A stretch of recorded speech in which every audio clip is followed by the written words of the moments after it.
同騎士のようにやられる可能性は十分にあるってことだ。各々余裕を持つな。気を引き締めていくぞ。私がやられるとは思えないけど。奴らは出会い頭に用 I love the Tatsumaki leg service right there. It would actually freak out investors and spook payment processors. You're not allowed to do that, even though she's an adult. You need to understand it's pedophilia, right? It raises the number of grooming gangs in Britain if you show that to the public. So need to crack down on that. Like we have evolved so much as a society since the time the material used to trade the AI was invented, right? Like, we can look back on the previous generation and think like, wow, you were disgusting pieces of shit. But anyway, what's happening here is that someone used AI in order to recreate the scenes from the manga. And it goes to show that using something that costs nothing is accomplishing something that costs $90,000. And I'm not going to diss on the artists here. I'm not going to insult any of the people working for it. But this is a professional studio that has been given one of Japan's cultural crown jewels. And One Punch Man is insanely famous in Japan.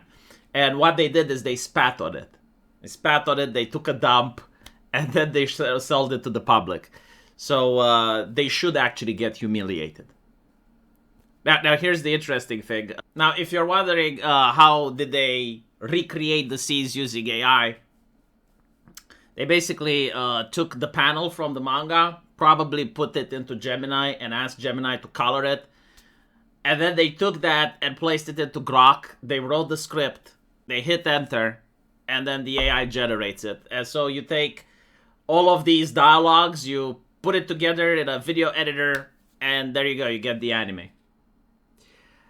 And so a lot of people were pissed off, a lot of artists were upset, saying that, well, you shouldn't compare human art with anime. And it's like, look, no one is saying that if an independent artist was to make his own animation, that they would have to be at a level that goes beyond what we're seeing here. Like, if you're an independent guy on Twitter and you're making a one-frame animation, that's still good. But when the actual manga expresses more movement than what the professional anime studio has created, that's really bad. And so we're going to shit on them. Like, I apologize if it upsets people, but it is what it is. Now, here's the interesting part. People have looked at the one-frame man animations and noticed that they have too many fingers. There are places where characters have 3 titties, where characters have 6 fingers, and so people wonder, like, hold on a little bit. Did they actually use AI? Like, did the professional studio that was paid tens of thousands of dollars cut corners and used AI? And so my take is that probably not. Because if we look at other anime before AI was invented, they too have similar mistakes where they would draw 6 fingers or they would draw 4 fingers. Usually when people are rushed and they have to get the drawing in a certain amount of time, you may not have the quality control that you want. And so it is possible that they did not use AI. And I actually do think that because people that use AI actually have this thing called quality control. Like you actually look at the generated image, and if it has too many errors or too obvious errors, you try to get rid of it or you try to fix it. And they would expect that the thing can come up with 6 fingers, right? But it seems that here they just didn't give a shit because people are just churning out more and more inconsistencies from One Punch Man. And yeah, no, it does seem that the studio that did the anime, they genuinely didn't care about it as a cultural thing. They didn't care about the product. They didn't care about the story or the lore. They were just paid to do a job, and they did it cheaply. And I think this is one of the reasons why the West completely lost the cultural war. It's because they stopped viewing entertainment and they stopped viewing art as being artistic. They started viewing it as a product, like something that comes out of an assembly line, and you have a deadline, you gotta churn it out, you gotta make the money, you know, investment, how much did you invest, how much are you making?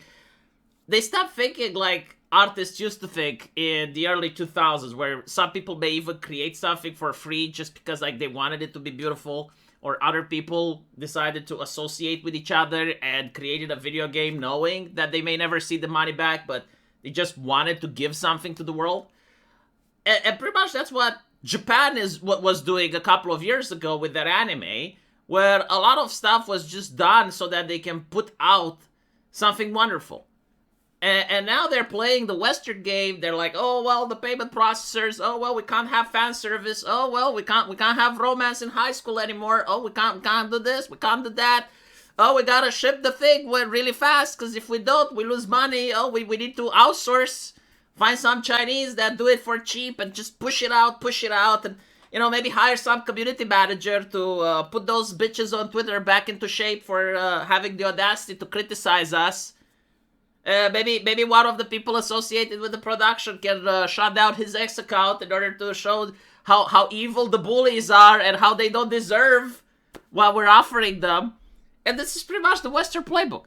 This is how the West destroyed its comic book industry, how it destroyed the TV show industry, how it destroys their movie industry, with moralizing, with saying that these things are taboos, you're not allowed to have them in, with treating art as a business. And it's not even like, the problem is not that you're treating it as a business. The problem is that they're industrializing it. They're treating it as if it's something coming off the assembly line, as I mentioned before. And so you can't create awesome things with it. And so people shitting on one frame man, completely deserved. I have no mercy, sweep the leg. Anyone that comments and tries to defend this should be criticized as well. Absolutely scorched earth. Like, if you don't gatekeep, if you put up with this shit, if you entertain people that are defending this, you will experience what the Americans experience with their comic book industry. No more nor less. At least the Americans had the excuse that it never happened before. Like, no one expected Marvel or DC Comics to become unpopular. No one expected Blizzard or Ubisoft to fail. But at least for the Japanese, that now they actually have case studies. Now they can actually see what happens if you entertain this path. Hopefully they won't walk it. Who knows? Maybe One Punch Man is just one off. We'll see. Let me know what you guys think, though. And as usual, I will see you in the comment section. Take care.